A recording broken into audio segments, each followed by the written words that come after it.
Hello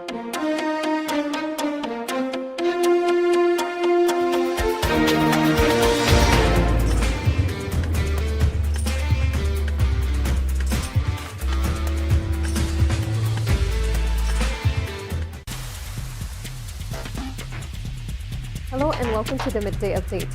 These are the top headlines from our newsroom today. Indian mutated virus may have reached the Sultanate. Private hospitals in Oman prepare for COVID vaccine drive. 50% of COVID-19 patients are below the age of 50. Celebrating International Museum Day. World at risk of vaccine apartheid, says WHO chief. From Israel-Palestine conflict, calls for ceasefire grow as Gaza death toll crosses 200 mark. Europe up for grabs in tense midweek games in Premier League. These were the top headlines for today. Let's see how the weather condition looks like in the Sultanate in our weather update. I'm Mantra Bose with your daily dose of weather, and we're reporting from the TFM studio in Al Quair. Now, we've been talking about fog for the past few days, so here's another interesting fact about fog. Depending on humidity and temperature, fog can form pretty suddenly and disappear just as quickly. This is called flash fog. That was our fact for today. Now let's move on to the weather update from Oman Meteorology and Civil Aviation Authority. An alert has been issued by Oman Meteorology and Civil Aviation Authority indicating reduced visibility during fog formation. Other than that, we've got mainly clear skies over most of the Sultanate, with chances of convective cloud formation and isolated rain over the Al Hajar Mountains towards the afternoon. There is also a possibility of late night to early morning low-level clouds or fog along parts of the Arabian Sea coast. With that, let's take a look at what the weather will be like throughout the Sultanate. Muscat will be sunny with temperatures between 29 degrees Celsius and 41 degrees Celsius. Musandam will be sunny with temperatures between 27 and 42 degrees Celsius. North Al-Batana will be sunny with temperatures between 27 and 35 degrees Celsius, and South Al-Batana will also be sunny with temperatures between 28 and 40 degrees Celsius. Al-Buremi will be sunny with temperatures between 30 and 44 degrees Celsius. Al-Zahra will be sunny with temperatures between 29 and 43 degrees Celsius. Al-Dakhla will be sunny with temperatures between 29 and 42 degrees Celsius. North Al-Sharqiya will be partly cloudy with temperatures between 28 and 42 degrees Celsius, while South Al-Sharqiya will be sunny with temperatures between 31 and 41 degrees Celsius. Al-Wusta will be sunny with temperatures between 26 and 45 degrees Celsius, and Dhofar will also be sunny with temperatures between 25 and 41 degrees Celsius. Welcome back to TTV. You're watching Midday Update. Now, before we get into the details of the local stories for today, let's see how the COVID-19 situation looks like in the Sultanate. The Ministry of Health officials has announced the registration of 13 death cases due to coronavirus in Oman today. This has taken the death toll in the Sultanate to 2,219. The health officials have also extended their deepest condolences to the families of the deceased. In addition to that, the Ministry of Health has also announced the registration of 812 new coronavirus cases in Oman today.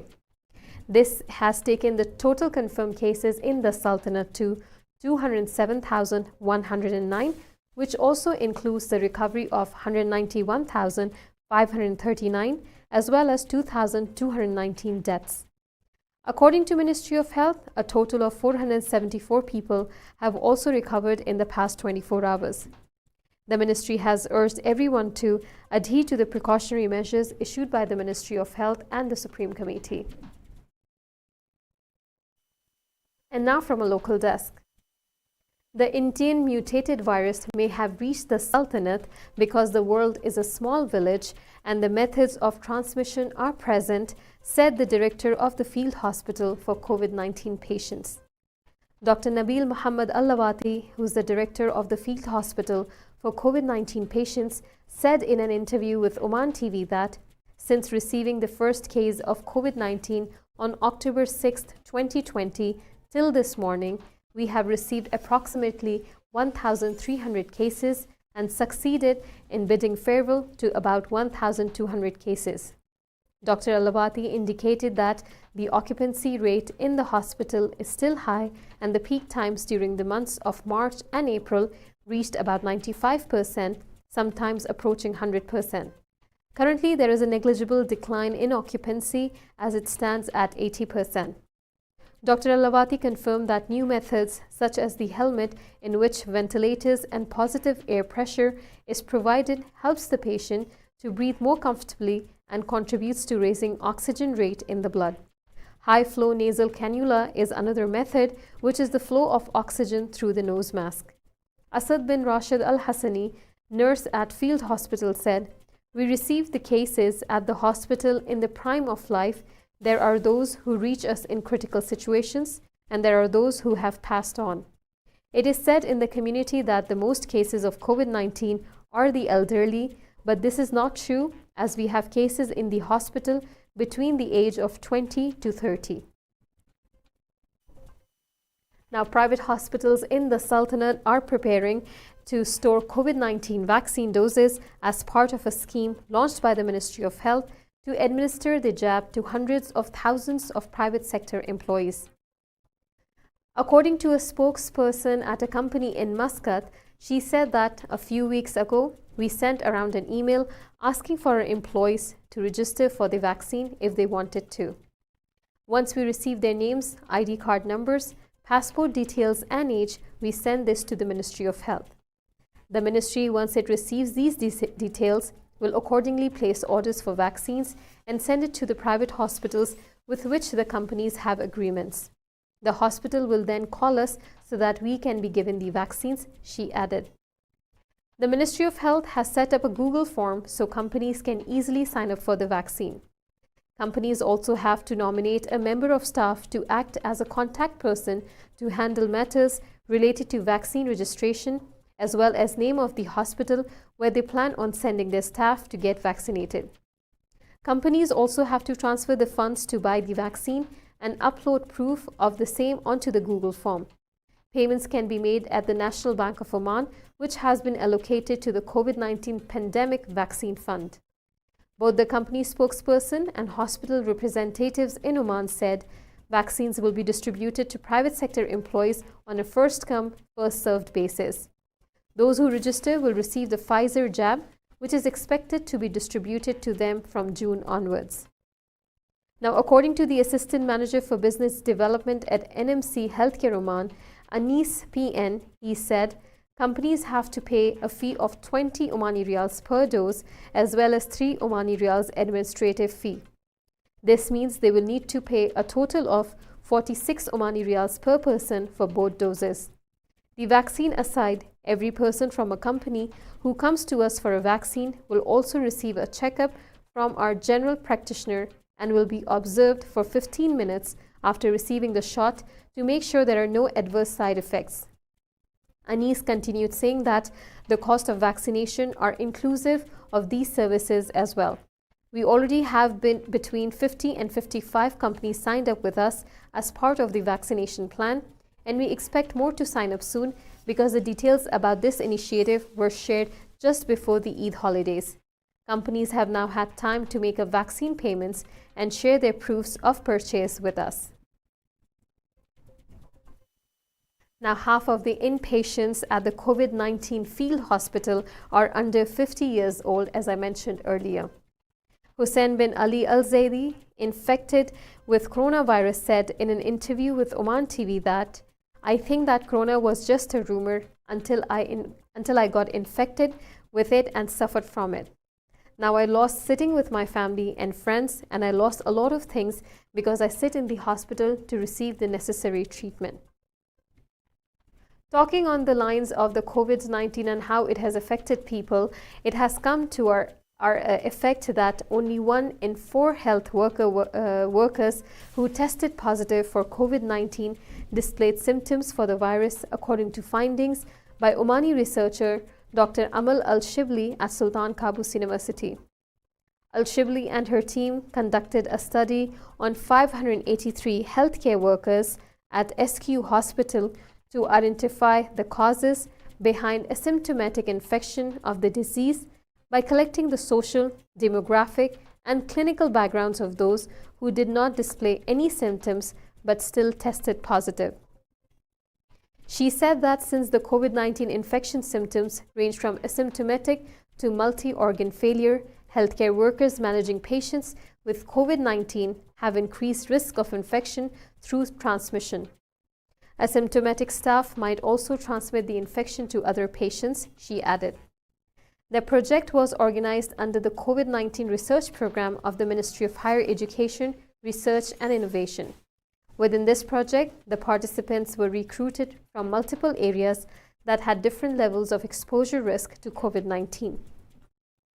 The healthcare workers filled in a questionnaire which contains the demographic, clinical, and social data and were then screened using combined nasopharyngeal and throat swabs to test them from COVID-19 using RT-PCR tests. The study showed that 4.1% of healthcare workers at the hospital had asymptomatic COVID-19. 30% of those workers were involved in direct COVID-19 patient care, and only 25% of the study participants showed symptoms of the disease in a 2-week span after their tests were conducted. Since 1977, International Museum Day has been celebrated, representing a unique moment for the international museum community. The main aim to commemorate this day is to raise awareness about the fact that museums are an important means of cultural exchange, enrichment of cultures, and development of mutual understanding, cooperation, and peace among peoples.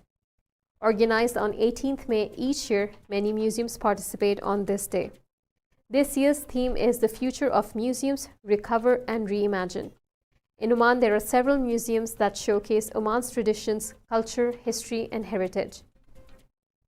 The Armed Forces Museum, located at Fort Al-Falaj House in Muscat, displays weapons, clothing, instruments, and other defense systems of the Omani Armed Forces throughout history. The other must-visit museums in Muscat are the National Museum, Beit al-Baranda, Beit al-Zubair Museum, Children's Museum, Muscat Gate Museum, National History Museum, Omani French Museum, Currency Museum, and many more. The Land of Frankincense Museum in the Dhofar region is considered one of the most prominent historical museums in Oman because it includes historical and cultural features from different eras. According to Oman's Ministry of Tourism, the Maritime Museum in Sur is abundant with examples of the Omani marine heritage that highlights the leading role the Omanis played in the maritime industry for a long period of time. The Sohar Fort Museum relates the history of the ancient city of Sohar and its cultural ties with many other civilizations.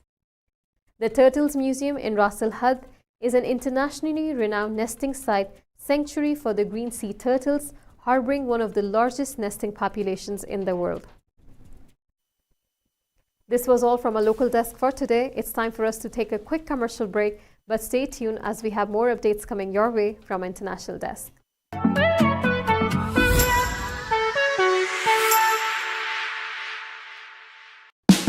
Oman's largest online supermarket now has no minimum order limit.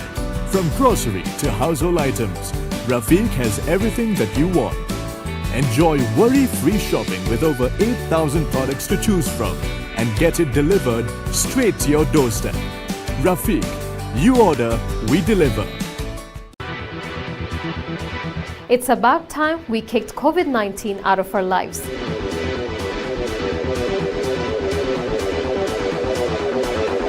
Join us on TTV Outline every Monday and let us learn how to fight COVID together.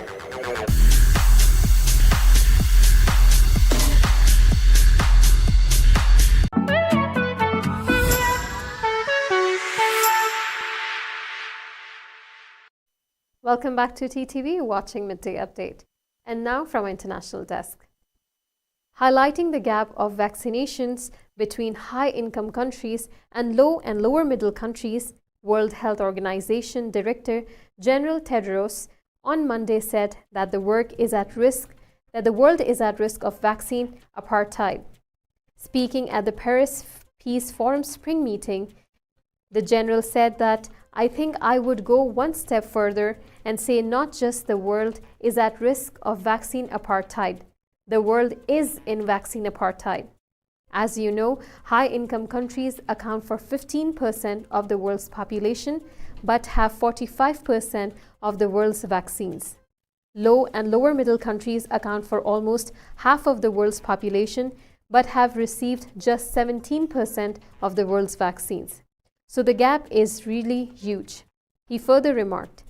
The WHO chief further highlighted that at least 63 million doses of vaccines have been shipped to 124 countries and economies, but they represent just 0.5% of the combined population of those nations.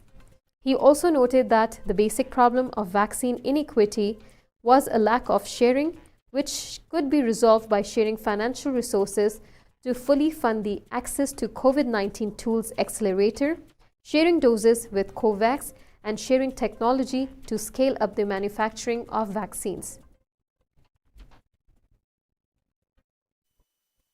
As the Israel and Palestine conflict entered its second week, the death toll in Gaza has crossed 200 mark, while about 1,500 Palestinians have been wounded.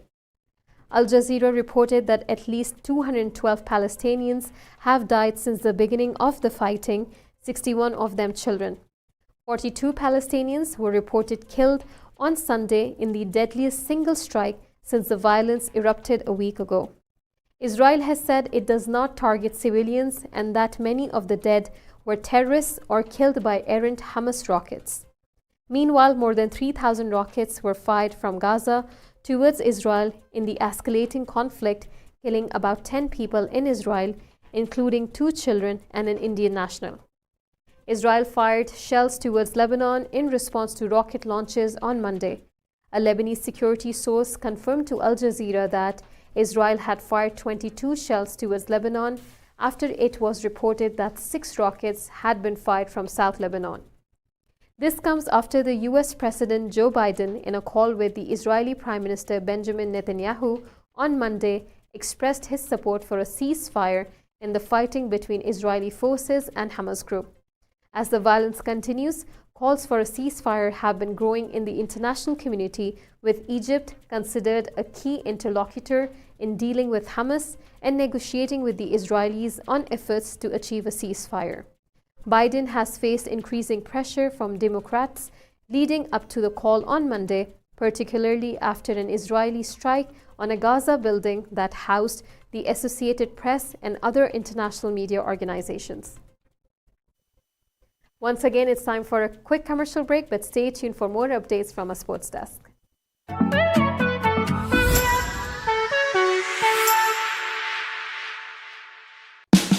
Oman's largest online supermarket now has no minimum order limit. From grocery to household items, Rafiq has everything that you want. Enjoy worry-free shopping with over 8,000 products to choose from and get it delivered straight to your doorstep. Rafiq, you order, we deliver. It's about time we kicked COVID-19 out of our lives.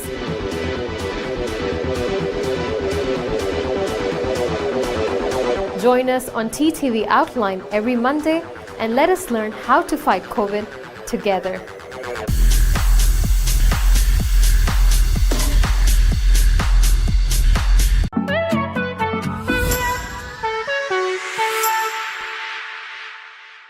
Welcome back to TTV, watching Midday Update, and now from our sports desk.